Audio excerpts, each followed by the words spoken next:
신명기 7장 말씀을 보게 되어지면 가나안 족속을 진멸하라라는 명령이 등장합니다. 6장에서 볼 때 풍요로운 복을 받을 때 오히려 불신앙에 빠지지 말 것을 권면하지요. 오히려 복을 많이 받으면 신앙이 더 좋아져야지 되는데 현실은 복을 많이 받을 때 오히려 불신앙이 하나님 없이 살아가는 그런 모습을 말씀하면서 권면하는 일, 그리고 무엇보다도 자녀들의 신앙에 대한 관심, 자녀들에 대해서 신앙에 관한 질문들이 있을 때마다 언제든지 신앙적으로 답을 할 수 있는, 왜 예수를 믿어야지 되는지, 왜 성경이 하나님의 말씀인지, 신앙에 관한 것들에 대해서는 충분한 답을 줄 수 있도록 자녀들에 대해서 신앙 교육, 관심을 갖고 자녀들의 영적 모습을 진단하고, 그래서 나에게 주어진 신앙이 자녀들에게 그대로 이어져 가고 더 큰 믿음의 자손들로 세워지길 원하는 거지요. 그러면서 7장에 보게 되어지면 이 가나안 족속에 있는 7 족속들 진멸하라라는 명령을 하게 되어집니다. 무엇보다도 가나안 족속을 진멸할 뿐만 아니라 성별된 삶, 하나님의 택하신 백성인데 구별된 삶에 대한 권면해 주는 거지요. 오늘 말씀을 읽어볼 때 가나안 족속을 불쌍히 여기지도 말고 아주 철저하게 진멸하라. 단순히 이스라엘 백성들이 가나안 땅에 잘 정착할 수 있도록 하는 조치가 아니라 가나안 족속이 아주 차고 넘치는 죄악을 심판하고 이스라엘 백성들로 하여금 그 땅에 살고 있는 가나안 족속들의 우상 숭배, 여기에 물들이지 않게 하기 위한 조치로서 가나안 족속 7 족속을 진멸하라라고 말씀하는 거지요.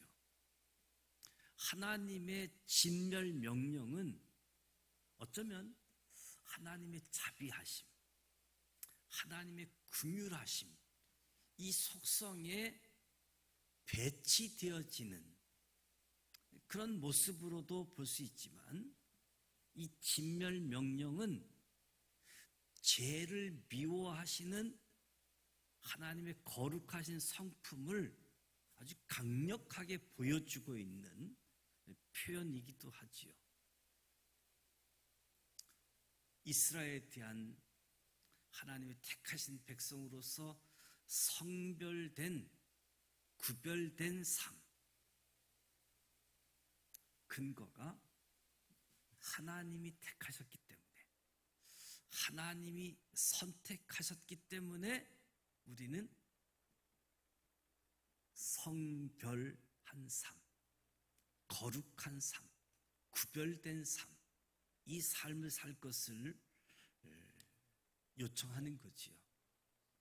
왜냐하면 이스라엘이 다른 민족에 비해서 잘 나가거나 어떤 특별한 공로가 있어서 하나님께 선택받은 것이 아니라 민족들 중에서도 가장 작은 민족임에도 불구하고 하나님의 기뻐하신 뜻을 따라 택하셨기 때문에, 그래서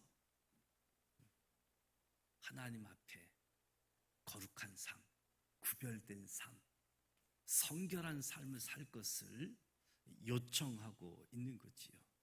그래서 오늘 말씀을 보게 되어질 때 1절에 내 하나님 여호와께서 너를 인도하사 내가 가서 얻을 땅으로 들으시고, 하나님께서 이스라엘이 출애굽하여 가나안 땅에 들어가기까지 항상 그들과 함께 하셨다. 그리고 그들 앞에서 인도하셨다. 그들이 나아갈 길을 제시해 주셨다는 거지요. 함께 하심, 인도하심, 갈 길을 제시하심. 그래서 숱한 어려움 속에서도 마침내 가나안 땅에 들어갈 수 있었다. 하나님은 인도하시는 분. 이 말씀처럼 오늘 저와 여러분의 삶 가운데 하나님이 나의 삶을 인도하신다. 하나님이 함께 하신다. 하나님의 갈 길을 가르쳐 주시는 분이시다. 그러니까 이것을 기억하고 교훈으로 삼게 되어질 때 오늘 여러 가지 어려운 상황을 맞이해도 어려운 환경에 있을지라도 하나님의 계획 목적지까지 은혜를 힘입어 그 자리에 있게 되어지는 것을 보는 거지요. 만약 하나님께서 이스라엘과 동행하지 않고 그냥 이스라엘 백성들만 보냈다라고 생각해 볼 때 이스라엘 백성들이 어떻게 광야를 통과할 수 있었을까? 통과는 할 수 있었을까? 가나안 땅에 도착을 했을까? 하지만 하나님께서 친히 그들 앞에서 인도하시고 그들에게 약속했던 그들이 소망했던 가나안 땅에 들어가게 되어진 것, 전적인 하나님의 인도하심. 오늘 저와 여러분의 삶의 자리에도 항상 함께 하시고 인도하시고 갈 길을 제시하시는 그 하나님을 바라보시길 바랍니다. 그래서 저와 여러분이 오늘 신앙생활하면서 천국 신앙을 향해 달려가게 되어질 때 하나님이 인도하신다. 이 사실은 우리의 커다란 소망이 되어지고 위로가 되어지는 거지요. 어느 곳에 있든지 항상 함께 하시고 인도하시고 갈 길을 제시해 주시는 분. 위험, 장애물 제거하시고 평탄한 길로 인도하시는 그 하나님을 상상해 보십시오. 그 상상이 상상으로 끝나는 것이 아니라 오늘 저와 여러분의 삶의 자리에 그대로 역사하시는 하나님을 만나게 되어지는 거지요. 그래서 우리의 신앙의 여정, 천국으로 나아가는 걸음을 두려워하지 않는 거지요. 믿음직스러운 하나님, 그 하나님을 의지하면서 당당하게 한 걸음 한 걸음 걸어 나아가는 거지요. 2절 말씀에 보게 되어지면 하나님께서 모세를 통해 이스라엘 백성을 향하여 가나안 족속과 전쟁을 벌여서 그들을 진멸하라고 명령합니다. 전쟁을 하고 진멸할 것. 그러니까 이스라엘 백성들이 가나안 족속들과 전쟁을 하고 그들을 진멸케 하는 것은 하나님께 택함 받은 백성으로서 의무인 동시에 권리라는 겁니다. 전쟁, 진멸, 의무, 권리라고 말씀드릴 수 있는 거죠. 가나안 족속을 진멸하라 하신 이유는 하나님이 공의의 법에 비춰 볼 때 이미 멸망당해야 할 만큼 엄청난 범죄를 저질렀는데 하나님이 참고 기다리고 기다렸는데 여전히 죄가 가득한 엄청난 죄를 저질렀기 때문에 진멸하라고 하신 거지요. 또 다른 이유가 있다라고 한다면 이 가나안 족속들을 죄가 많은 이들을 그냥 살려두었다 할 때 이들이 이스라엘에게 어떤 영향을 끼쳤을까? 이스라엘이 영향을 받아서 가나안 족속들처럼 하나님을 대적하고 하나님의 진노, 결국 가나안 족속들처럼 멸망당하게 될 것이 분명하기 때문에 가나안 족속을 멸망시키라고 명령한 거지요.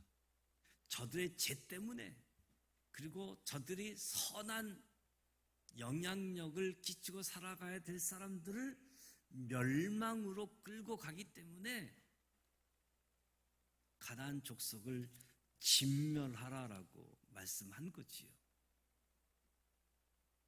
그러니까 이 하나님의 명령, 가나안 족속과 전쟁을 벌여서 그들 진멸해야지 되는 것은 앞으로 이스라엘의 앞날을 결정하는 중요한 전쟁이지요. 앞날을 결정하는 중요한 전쟁.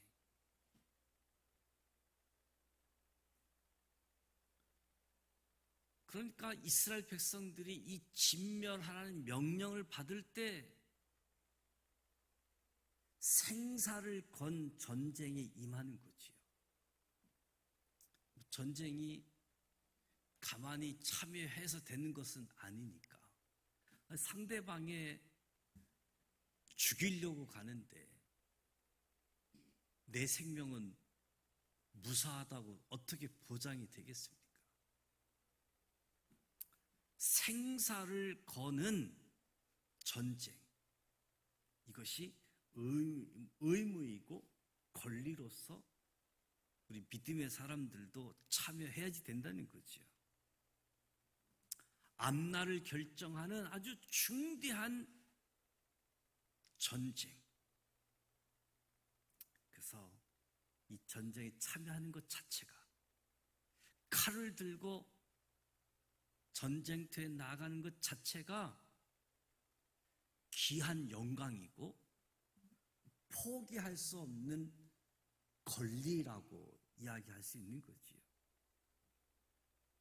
신앙생활하는 오늘 믿음의 사람들, 성도들, 이스라엘 백성들에게 가나안 족속들과 전쟁을 하고 그들을 진멸시키는 것이 의무인 동시에 권리인 것처럼 우리 모든 믿음의 사람들은 영적 전쟁에 설 것을 요구받게 되어집니다. 영적 전쟁. 무엇보다도 사도 바울이 권면하게 되어지는데, 너희가 주 안에서와 그 힘의 능력으로 강하여지고 마귀의 계계를 능히 대적하기 위하여 하나님의 전신갑주를 입으라. 영적 전쟁에 세움받고 참여하기 위해서 하나님의 전신갑주를 입고, 우리의 씨름은 혈과 육에 대한 것이 아니요 정사와 권세와 이 어두운 세상의 주관자들, 하늘에 있는 악의 영들에 대함이기 때문에 우리 성도들은 영적 전쟁에 참여해야 할 뿐만 아니라 이 영적 전쟁 상대가 누구인지도 명확하게 알아야 되는 거지요.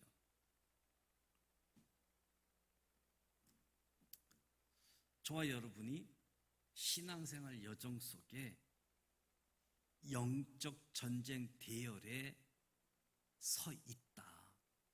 그리고 참여한다.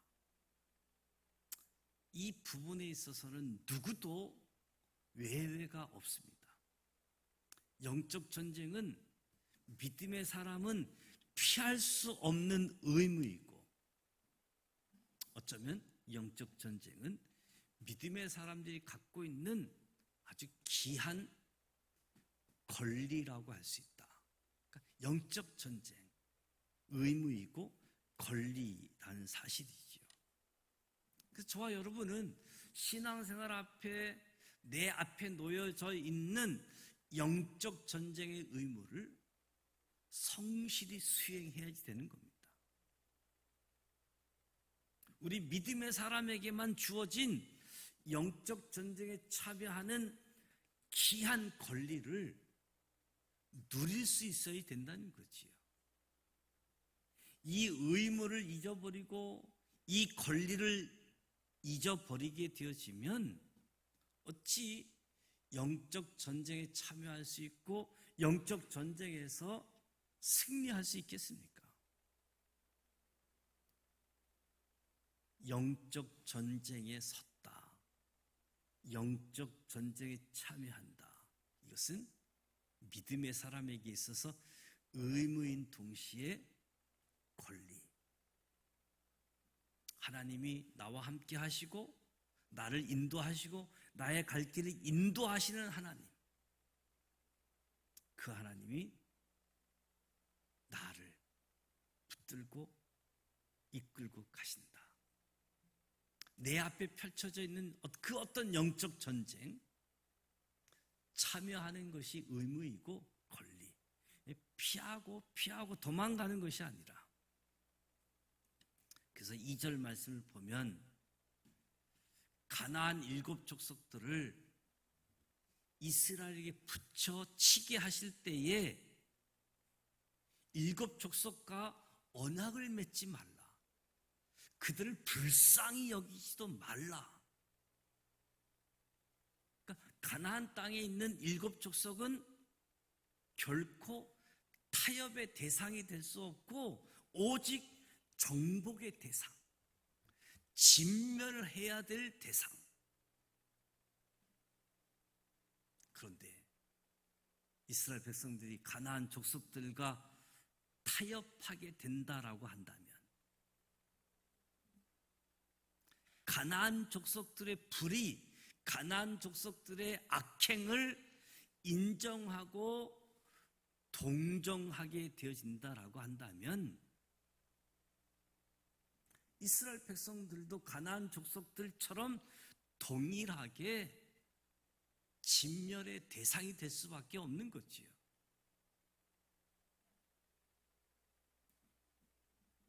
가나안 족속과 이스라엘 백성들의 관계, 이것은 오늘날 세상과 성도와의 관계로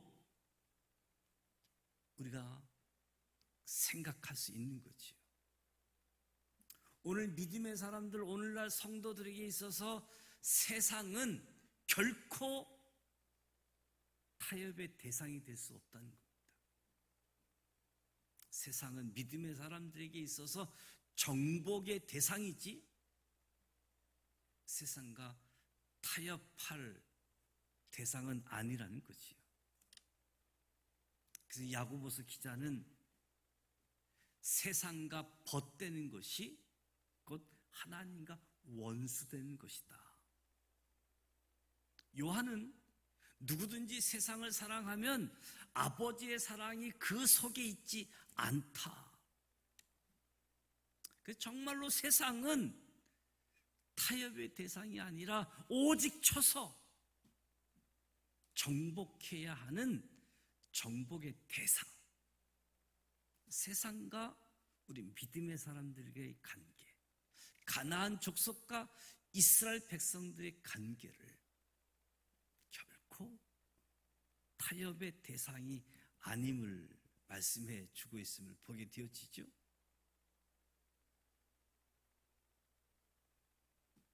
오직 하나님의 말씀으로 사단의 모든 계계와 유혹을 물리치고 하나님이 주신 생명의 복음으로 세상을 정복할 수 있는 저와 여러분이 되시기를 주님의 이름으로 축복합니다. 하나님이 인도하시고 이 영적 전쟁에 참여할 의무와 권리가 있는데 무엇보다도 타협의 대상이 아닌 정복의 대상이다. 이스라엘 백성들에게 가나안 족속들을 진멸하게 하실 때에 언약도 맺지 말고 불쌍히 여기지도 말라.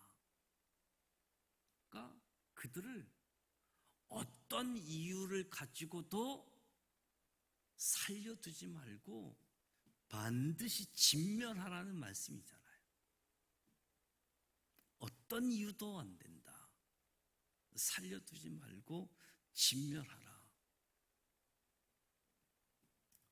그래서 이 하나님의 명령을 어떻게 생각하면 하나님은 참 잔혹하고 하나님은 무자비한 분으로 느껴지게 하는 거지요. 그러나 하나님께서 이스라엘 백성들에게 가나안 족속에 대한 철저한 진멸을 명하는 것은 하나님께서 잔혹한 분이거나 하나님께 자비가 없어서 철저한 진멸을 명령하는 것이 아니라 오히려 하나님께서 이 세상 그 누구보다도 자비로우시고 은혜가 많으신 분,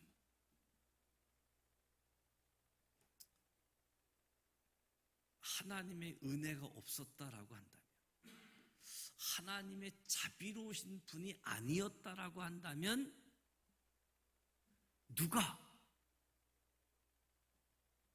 이 땅에서 살아남을 수 있겠습니까? 단 한 사람도 없었겠지요. 하나님의 은혜가 있었기 때문에. 그래서 예레미야 선지자는 여호와의 자비와 긍휼이 무궁하심으로, 하나님의 자비와 긍휼이 무궁하심으로 우리가 진멸되지 아니했다라고 예레미야 선지자가 고백했지요. 그럼에도 불구하고 하나님께서 이처럼 가나안 족속에 대한 철저한 진멸을 명하신 이유는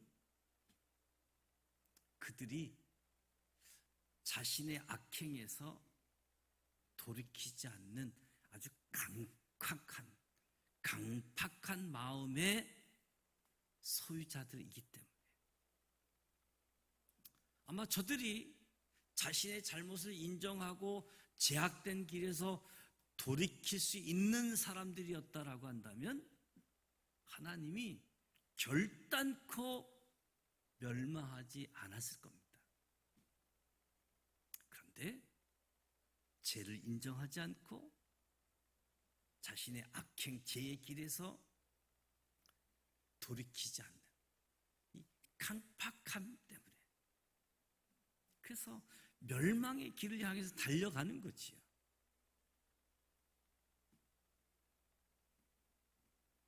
그러니까 악인이 멸망하는 것 결코 하나님의 자비가 없어서가 아니라 오히려 그들 스스로 강팍함 때문에 멸망하게 되어지는 것이다. 어떤 악인도 죄를 인정하고 그 죄에서 돌이키기를 원하면 하나님은 용서하시고 하나님 그를 멸절하지 않을 것이지요. 그래서 저와 여러분의 삶, 우리의 마음, 우리의 생각을 돌이켜 볼 때 저와 여러분은 결코 강팍한 사람이 돼서는 안 되겠다. 강팍한 사람. 이 강팍하면 하나님의 자비, 하나님의 은혜가 무궁하심에도 불구하고 이 강팍함이, 그래서 무엇보다도 저와 여러분은 강팍한 사람이 되지 말자.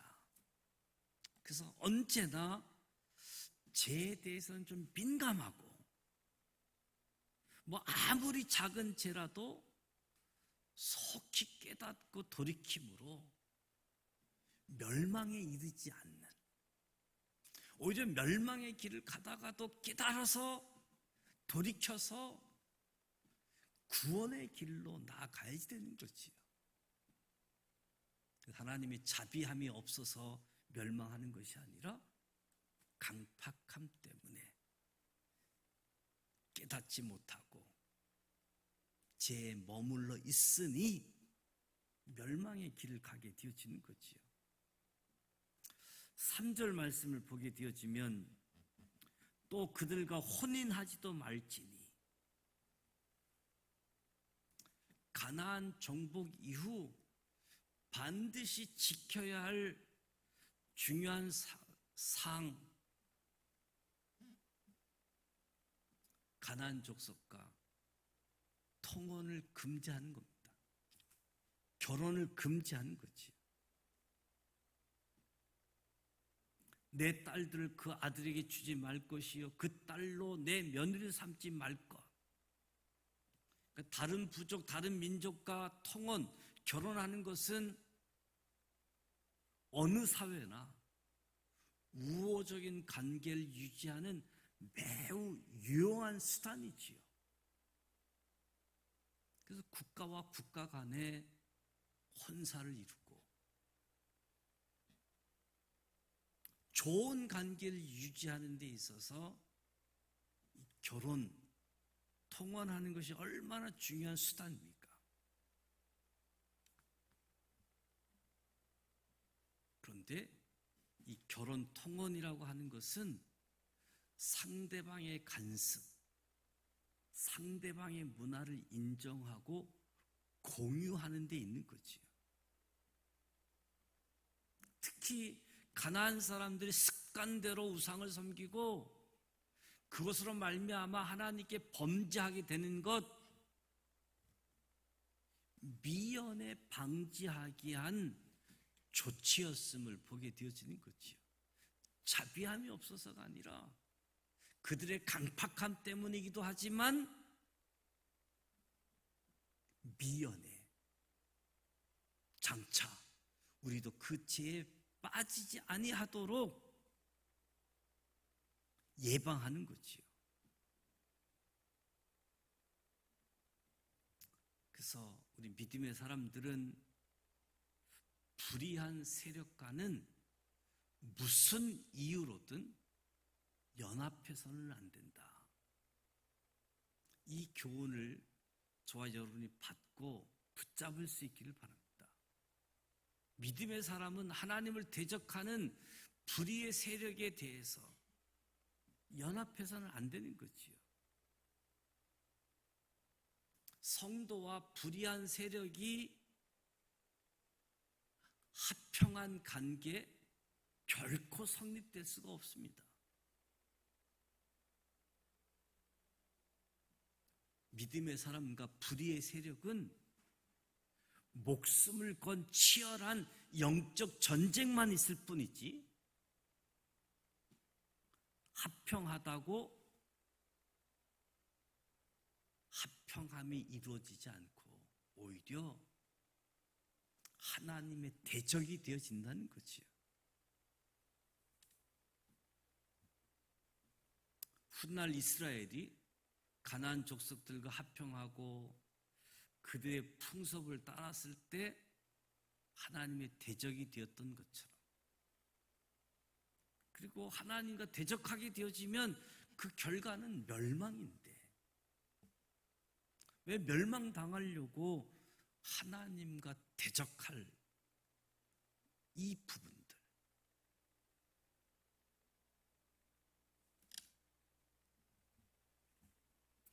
그래서 3절, 4절 말씀을 보면 모세는 이스라엘 백성들에게 가나안 족속과 결혼하는 것을 금지하고 이유를 설명하게 되어지는데, 저들이 이스라엘 백성들을 유혹해서 하나님을 떠나게 하고 다른 신들을 섬기게 함으로 하나님의 심판을 받아 멸망에 이르게 하기 때문에 가나안 족속과 통혼하지 말라, 결혼 금지 시키는 거지요. 불신자들과 통혼하게 되어지면 그들의 타락한 생활을 본받게 되어지고, 그들의 타락한 삶을 본받게 되어지니까 나의 삶은 하나님의 심판의 대상이 될 위험성이 있으니까 불신자들과 결혼하지 말라. 사실 결혼 적령기에 있는 자녀들, 그리고 주변에 믿음의 사람이 많지 않은 상황 속에서 불신자와 결혼하지 말라, 조금 불합리한 것 같은 많은 생각들을 가지고 오고 이 말씀에 합리적인 변명들을 이끌어 오려고 하는 모습들이 있는데,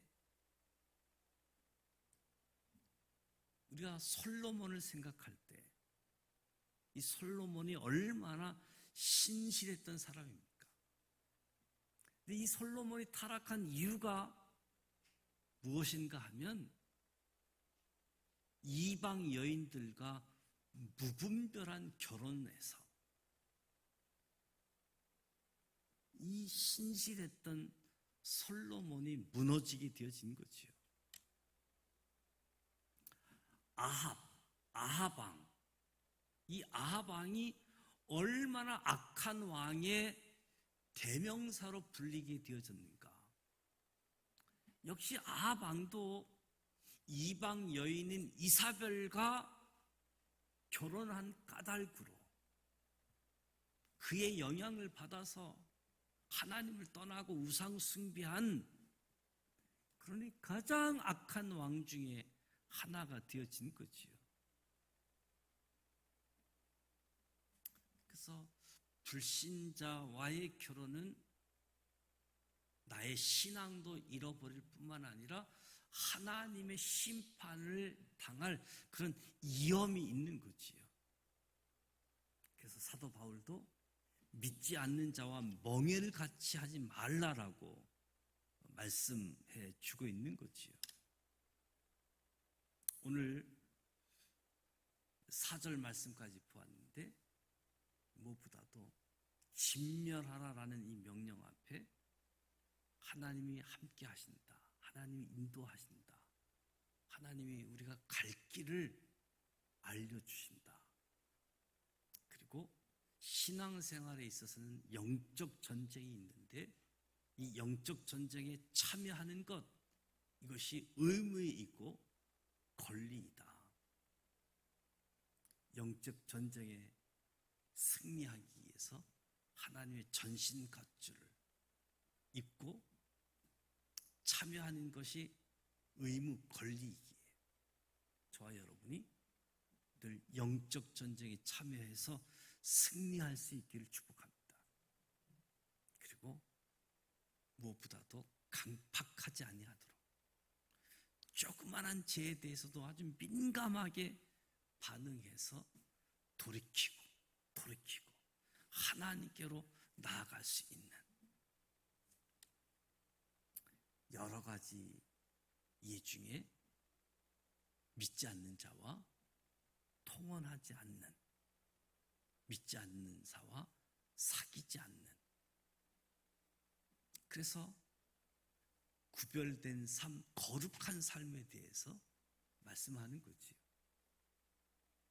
이렇게 이야기해도 불신자 데리고 와서 전도하듯 구원 얻게 하면 되지, 이런 꿈을 가지고 이런 기도 제목을 가지고 결혼했는데 지금까지도 힘들어 하시는 분들도 얼마나 많습니까?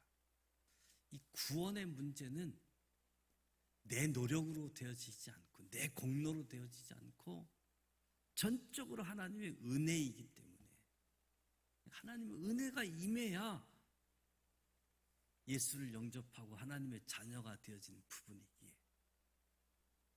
무엇보다도 진멸하라, 살려두지 말고 타협하지 말고 진멸하라, 여기에 하나님의 뜻을 저와 여러분이 기억하면서 교훈을 삼았으면 좋겠습니다.